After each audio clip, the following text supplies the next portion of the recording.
Hi, and welcome back to Community Hotline. I'm Monica Weitzel, and we're here at MetroEast Community Media. Before I forget, I want to invite you all to come to our Friends and Family Day. It's an open house we'll have here at MetroEast on September 21st. It'll be from noon to 6. Our studio, you can have a tour of it. We have all new high definition equipment. We have great stuff to do here, fun raffle prizes. We're going to have all sorts of little special treats. You have a chance to win an iPad mini and all sorts of other things. So do come, bring your friends, it's free. We'll have some food, and we'd love to meet some of the members of our community. And one of the members of our community is going to be the Rockwood Boys and Girls Club. And here representing them is Melissa Froman. Thanks for being here, Melissa. Thank you for having me. So Rockwood Boys and Girls Club, there is a Boys and Girls Club here, correct? Yes. So tell me about how this is all happening. So it used to be the Police Activities League. Right. And we saw that picture on Mario's segment. Mario was in here. And they operated for several years. They have a long, rich history, great organization, and just came into some financial difficulty and weren't able to continue operating out of that building. So on March 1st, we assumed operations of that facility and ran our after school program, and then ran a summer program through August 15th. Okay. So we temporarily, it was named the Rockwood Boys and Girls Club. So it's there, the facility is still there. We have in August 15th, we went into shutdown, which all of our clubs do for a few weeks in the summer to get ready for the school year. School starts, sure. Yeah. But instead of having those kids go back to the Rockwood Boys and Girls Club, we've established a partnership with the Reynolds School District and in 3 of their schools, and there'll be Boys and Girls Club programs in Margaret Scott, which will be a standalone Boys and Girls Club program, and then Hartley and Davis will be programs in conjunction with the Sun program. Oh, okay. So we'll be serving Schools kids through uniting neighborhoods. Yes. Yeah. So we'll be serving kids that way while we work on the capital campaign. First start a feasibility study, then kick off the capital campaign, raise the funds, and then build a brand new facility out there. How exciting. Yes. The Boys and Girls Club feels a big need. Yes. There's a big need in this area and actually in most areas.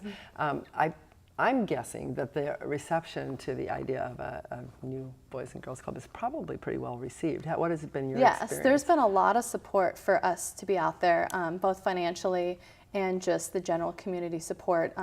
Been very welcoming to the Boys and Girls Club, and that's great. Yeah, happy to have us out there, and we're thrilled to be in this position.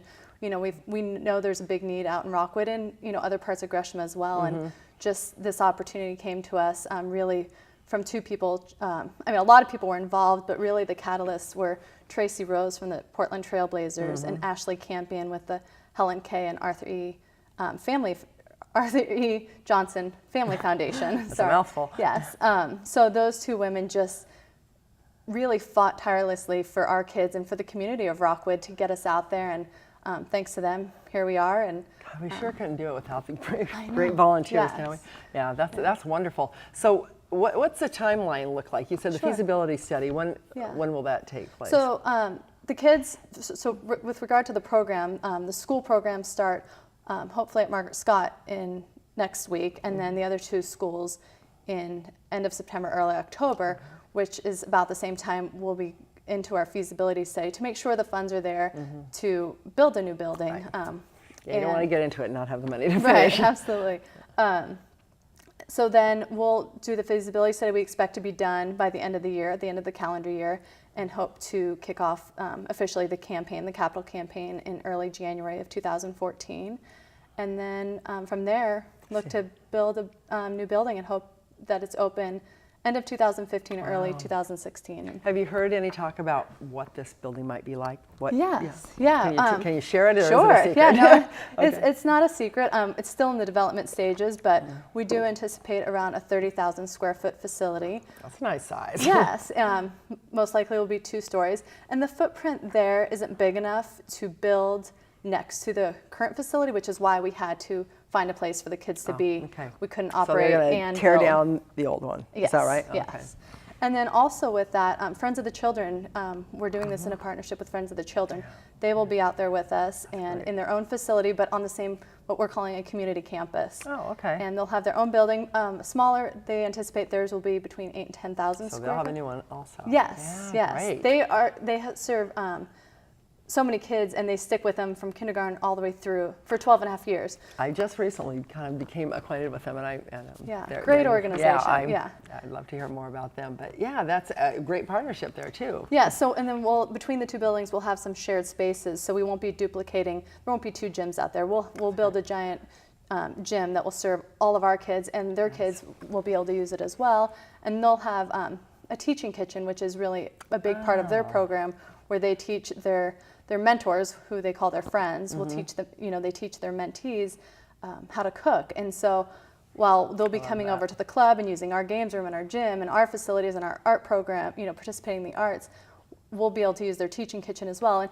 And the designs haven't been finalized, but I'm sure there'll be more shared spaces where we can work together. And all their and all their kids will be club members. And so when they come over, their mentors or their friends will come with them, and which gives us added adult role models in our buildings with our kids. So how does a Boys and Girls Club work? Is it a drop-in center, or is it, you said something about members? Or so how does that work? We serve kids ages 6 to 18. Membership for Boys and Girls Clubs of Portland is only $5 a year. Wow. And if you can't afford it, you can get a scholarship. We don't turn anybody away because they can't afford it. That's great. And we aren't a licensed daycare. We're a drop-in facility, but we have after-school and summer programs. So when you come into the Boys and Girls Club as a member, you have a membership card with your name. You have a it's like going to your local gym. It's the club for kids. You just like adults belong to their own fitness clubs or social clubs. The kids scan themselves in, and then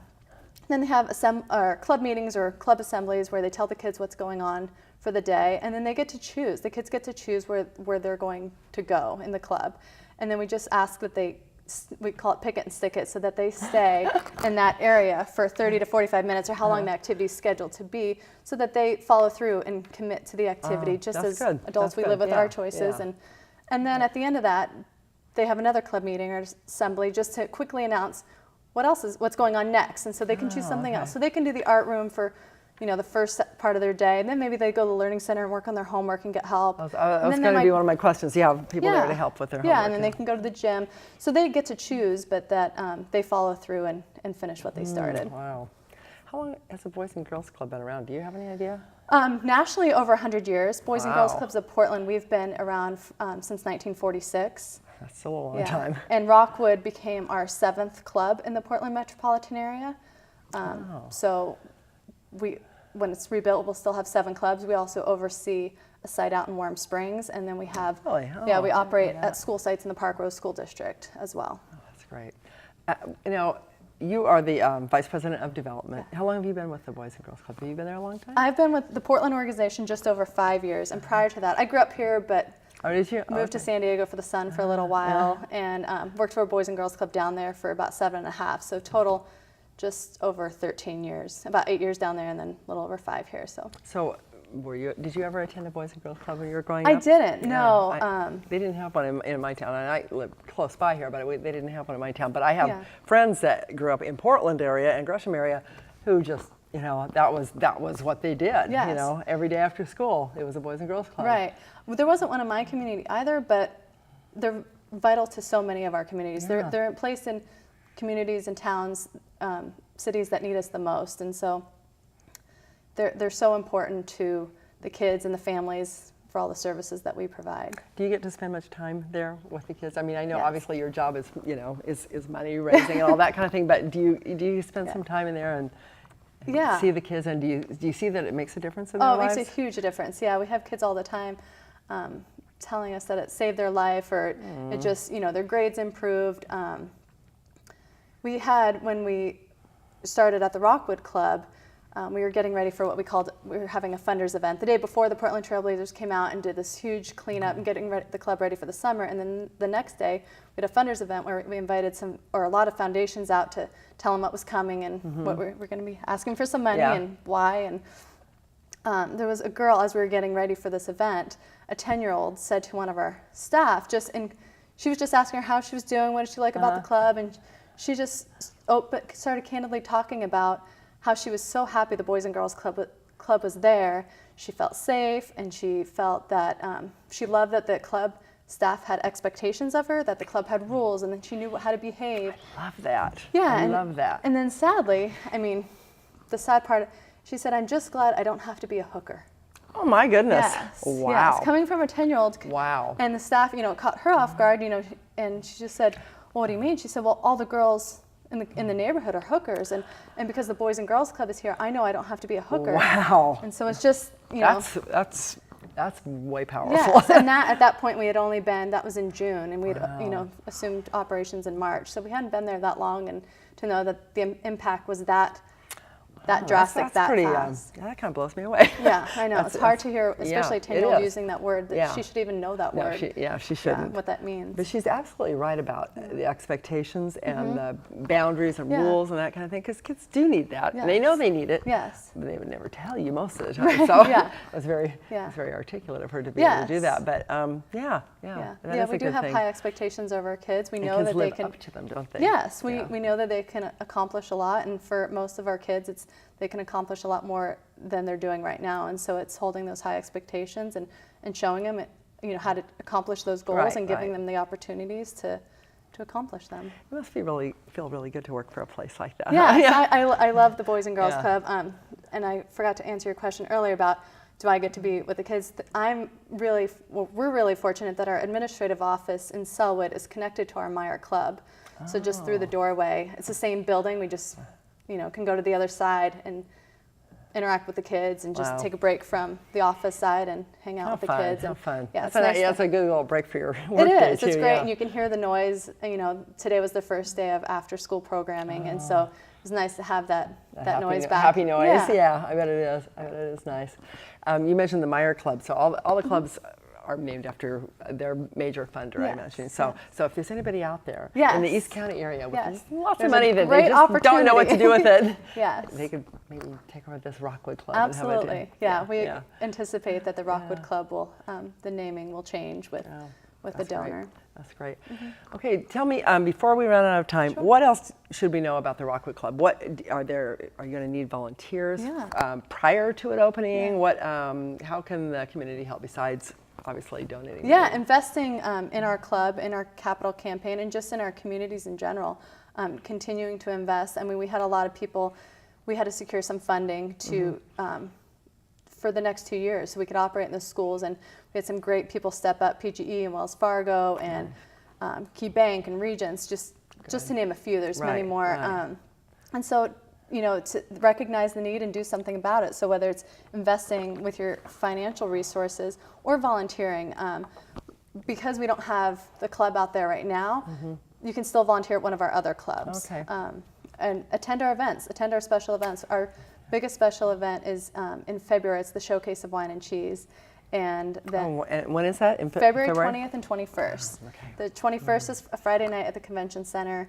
It's unlimited tastings for a $45 ticket price, wine and cheese, and so you can support that event. Good. Okay, so we have that event we can do. We can watch for the capital campaign, volunteer if we are able to do that. Absolutely. And just kind of spread the word about the Boys and Girls. Spread the good word. Yes. Yeah. Well, you're doing a great job, and I appreciate you coming on to tell us about it. I'd love to have you come back on after it's open. Maybe you can show us some pictures of the kids playing in the Boys and Girls Club. So, thank you so much, Melissa. Thank you so much for having me. You bet.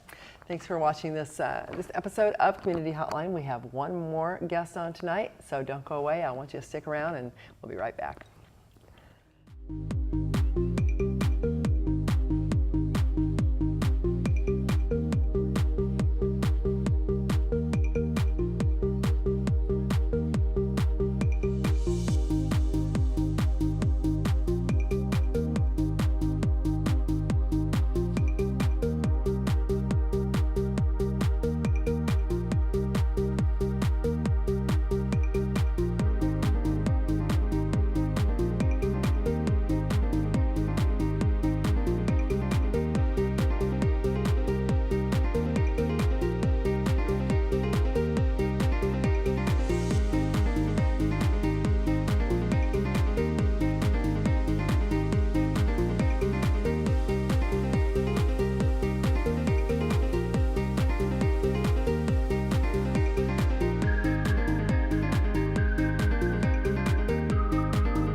favorite thing about community media is how people find their voice and tell their story. It's the message of, by, and for a community. We're a gathering place because it gets people of all sorts of different backgrounds underneath one roof. It's art, it's technology. A snapshot of our community. Going live. In 3, 2, 1.